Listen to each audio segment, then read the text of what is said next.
Hello, you're welcome to this session of The Money Engineer. Today we're going to talk about how to get out of debt. So I'm going to give you a 10-step approach you can use. It's based on a lot of research, personal experience, and a lot of reading from some of the best practitioners in the field of personal finance. So to start with, one is you need to really have a strong motive to get out of debt. Without a strong goal or motive, it will be almost impossible. So, like I've already said, for me, what pushed me out of debt was the sense of freedom, which I hope to get, and also to free my income, because a lot of my income was going towards debt repayment. So one of the strongest motives you can have to get out of debt is to be free, but also to have some peace of mind. And also, how do you know that you're really too much in debt? If you're paying over 40% of your income into debt, I think you're paying too much, and probably you need to reconsider some of your loans.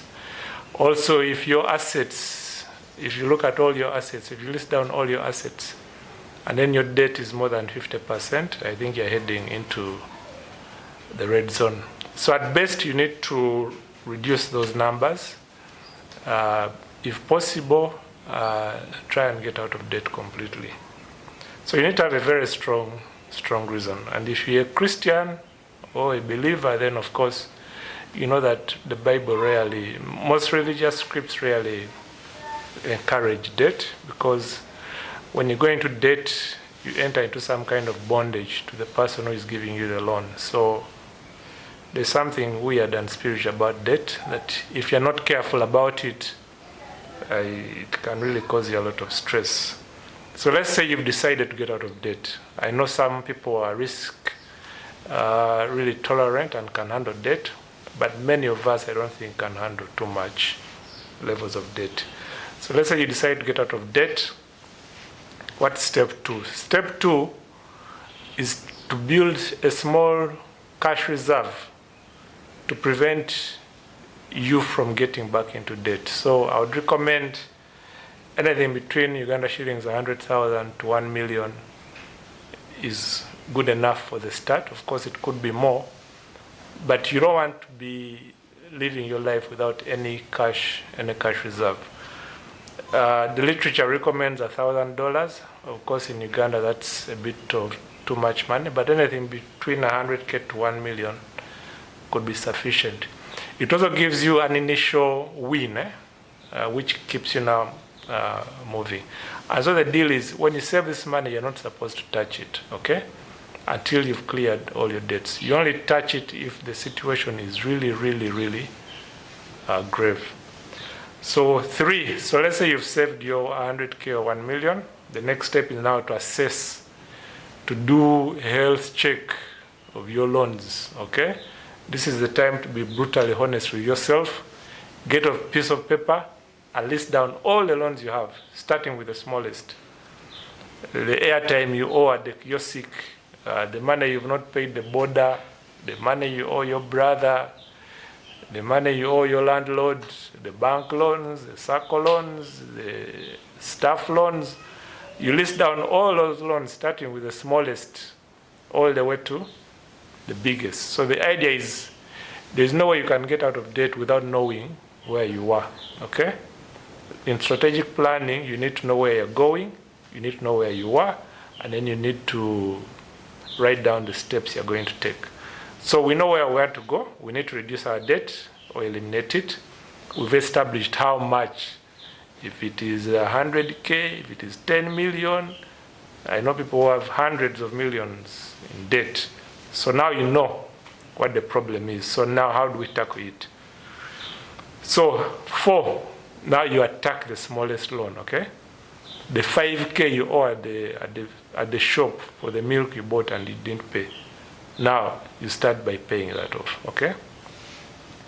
For many people, it could be the credit card. That one is one of the most expensive and annoying debts you need to attack very aggressively. So you attack the smallest loan and cut off all sorts of expenditure to raise money to clear off that loan beyond the minimum repayment.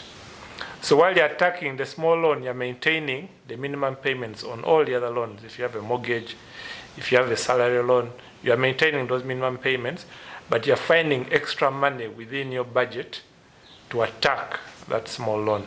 Now, attacking and reducing that small loan gives you momentum, okay? It's a psychological trick.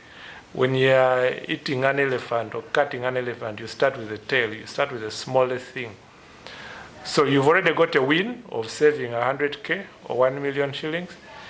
Now you get another win of paying off the 50K you owe at the shop. So that gives you now momentum. Before now you start handling the hundreds of millions. So item 5, now you know why you want to get out of debt. Now you need to cut back on all non-essential expenses. Remember, you're fighting a war, okay? So you need to cut back on all non-essential expenses. If it means subscribing from DSTV, you chop it. If it means selling your car, you sell the car. If it means using a taxi, use the taxi. If it means cutting back on data, you do it. Remember, you're fighting the war. You need to get out of this enslavement of too much debt and this continuous debt cycle in your life. So you do whatever it takes, as long as you're not going hungry, your family is well taken care of. You cut off the rest. If it means instead of going to the bar every day, you go there once a week, you do it, okay?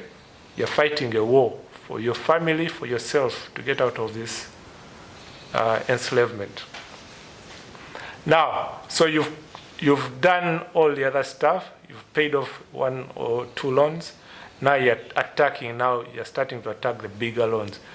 At this point now, you need to look at the assets you have, okay? And then see if you can liquidate some of them. If there's an idle piece of land you've bought, and then the bank is squeezing you, why don't you sell off that land and pay off some of those debts? If you have an expensive car, why don't you downgrade and buy a cheaper car, okay? And reduce your fuel cost, but also have some peace of mind, okay? So this is the time now to look at your house. What stuff can you sell off? Things you've not used before. Can you liquidate some of those? Can you sell them online on Jumia or Gigi.ug, so, or Facebook Marketplace? So this is the time now you trade in some of the assets which are not giving you a lot of value and reduce this debt, okay? Because this thorn in your thigh is too much. So 7, after the smallest loan, now you move on to the next loan, okay? Now you get the repayments you are paying on the previous loan. Now you add it onto the repayments of this new loan, and then you accelerate repayment. This technique is called the debt snowball, okay? And there's a book which was done by some American guy called Dave Ramsey. It's called The Total Money Makeover. It's a very excellent book if you're struggling with debt and also how to get out of debt. So you take now the new repayments, you attack the second or third loan. Then once you do that, now you move on to the bigger loans. Meanwhile, using all the money you used to pay now for the first loans, and then you add on to the repayments, and then you accelerate those repayments. If you have a mortgage, that mortgage is very expensive. It's time you start accelerating repayments on those loans. So then you repeat this process over and over with dedication, okay? Until you finish off all the loans. Now, depending on your scenario, this process can take 1 year to 3 years to 5 years to 10 years, depending on how heavily in debt you are. But typically, if you are very aggressive and you've not overborrowed, within 3 to 5 years, you will see that you've reduced most of your loans. Now, for the big loans, the mortgages, the salary loans, the business loans, now this is the time now to talk to your bankers, to your employer, to restructure some of these loans, to reduce the pressure on you. So you can request for a loan holiday, you can request for interest holidays, you can increase the tenure of the loan, the repayment period of the loan, so that you have some breathing space while committing to pay off the loans. And many lenders would be happy to do this. You don't have to die because of stress and loans. There's a way out, okay? Then 10, celebrate. Each milestone you celebrate, okay? You save 100K, celebrate. Buy something or 5K for yourself. You pay off the first loan, do a celebration, take the family out for dinner. Because this is a long-term struggle, okay? You need to be focused. It's going to be tough, okay? As you're cutting back your lifestyle, as you're aggressively trying to get out of debt. And finally, when you get out of debt, reward yourself, okay? And then once you're out of debt now, all the money used to pay towards debt now goes into now building your investments. So I know it sounds a bit easy, and probably I've oversimplified it, but there's no other way out of debt, okay? So if you dream of freedom, if you dream of living at peace, sleeping well, okay? And not trying to put on a facade of wealth and richness, yet you're drowning in debt. So I implore you to seriously consider reducing your debt burden. There's a lot of freedom, independence, and peace of mind which comes with having debt levels which are manageable. So I hope someone out there is listening. I hope you will apply some of these principles. You can reach out. I can send you some of these books I've talked about. But I think it's one of the most important financial goals you can have.